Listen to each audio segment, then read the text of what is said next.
अस्सलाम वालेकुम।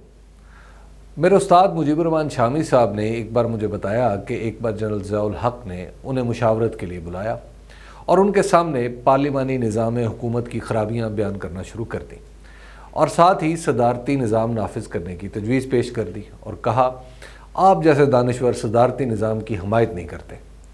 शामी साहब ने यह तजवीज़ सुनकर एक लम्हे तवक्कुफ़ के बग़ैर इस पर रज़ामंदी ज़ाहिर कर दी।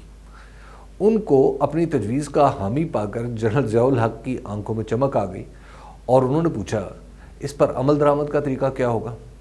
शामी साहब ने जवाब दिया, सिर्फ एक शर्त है।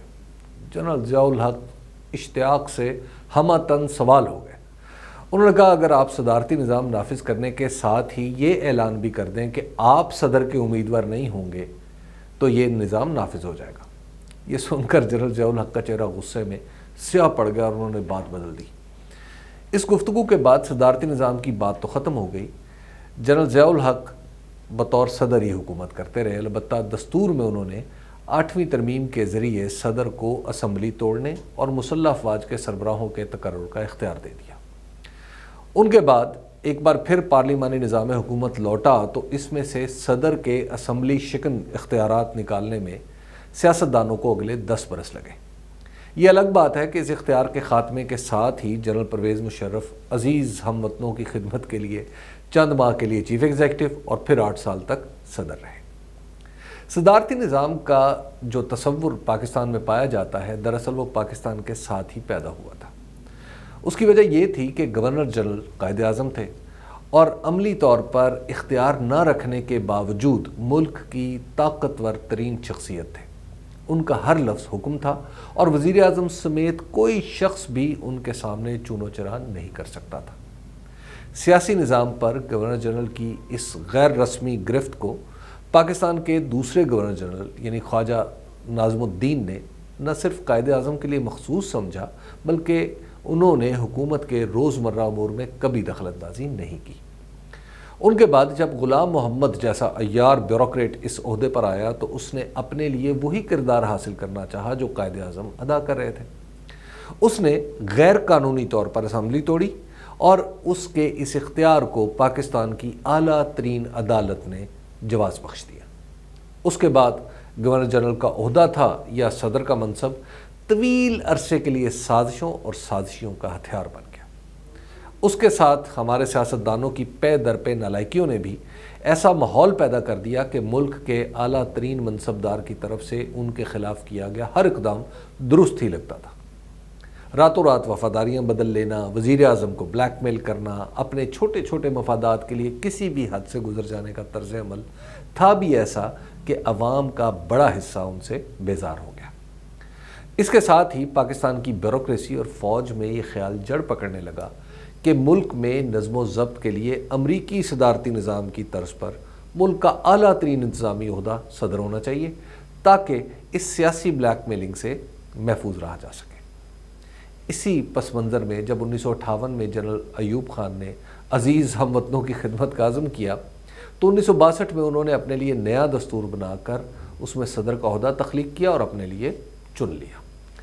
बिलाशुबा उनका दौर पाकिस्तान में तरक्की का दौर था। जनरल अयूब खान की बतौर मुंतज़िम कामयाबी ने मुल्क में एक मुस्तकिल ख्याल पैदा कर दिया कि तरक्की के लिए जमहूरियत की भी कोई ख़ास ज़रूरत नहीं, सिर्फ सदारती निज़ाम होना ही काफ़ी है। बानियाने पाकिस्तान में से एक चौधरी खलीकुज़्ज़मा हुआ करते थे तो वो तो जनरल अयूब की कारकर्दगी से इतना मुतासर हुए कि उन्होंने अपनी किताब में जमहूरियत को पाकिस्तान के लिए बेमानी करार देकर मुस्तकिल आमरीत के क़याम की तजवीज़ तक दे डाली।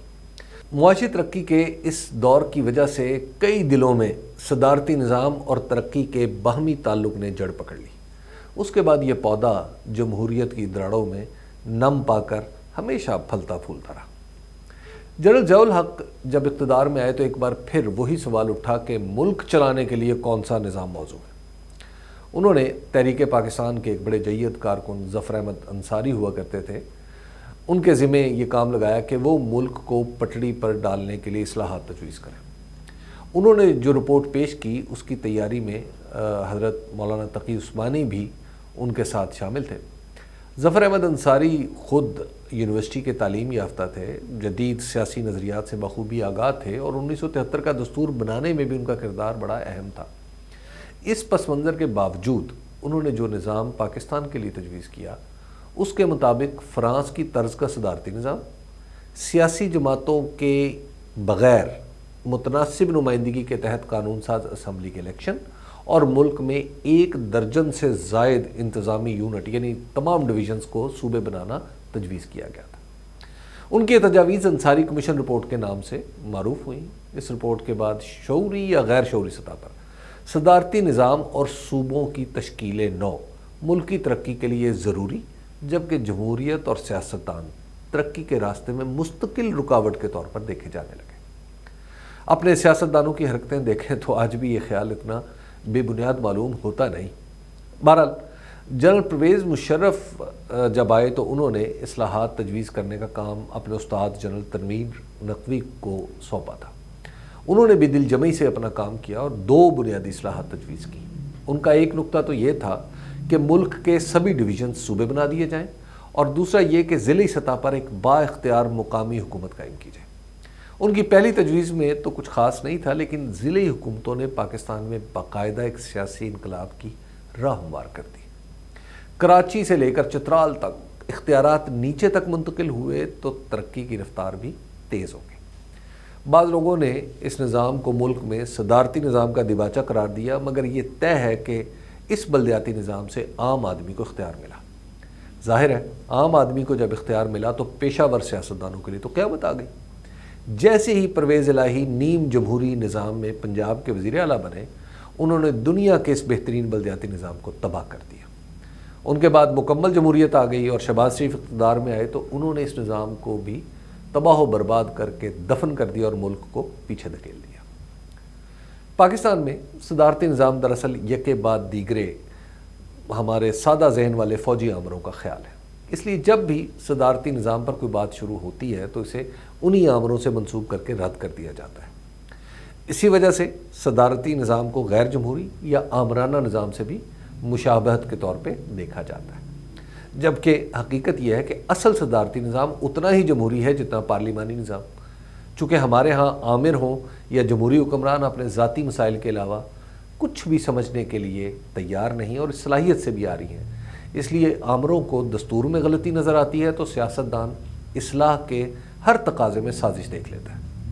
ایک جنرل پرویز مشرف کو چھوڑ دیں تو کوئی شخص بھی یہ سامنے کی بات سمجھنے کے لیے تیار نہیں کہ ترقی یافتہ ملکوں میں نظام حکومت بنیادی طور پر جمہوری ہوتا ہے، چاہے پارلیمانی ہو یا صدارتی، اور ہر صورت میں وہاں ایک طاقتور بلدیاتی نظام موجود ہے جو عوام کی شرکت سے ترقی کا رخ متعین کرتا رہتا ہے۔ صدر یا وزیر اعظم اپنے آپ کو پالیسی، قانون سازی اور بہترین ٹیم بنانے تک محدود رکھتے ہیں۔ ہمارے اکابرین کی طرح صدارتی نظام اور پارلیمانی نظام کی بے معنی بحثوں میں نہیں الجھے رہتے۔ دنیا خبر کی دنیا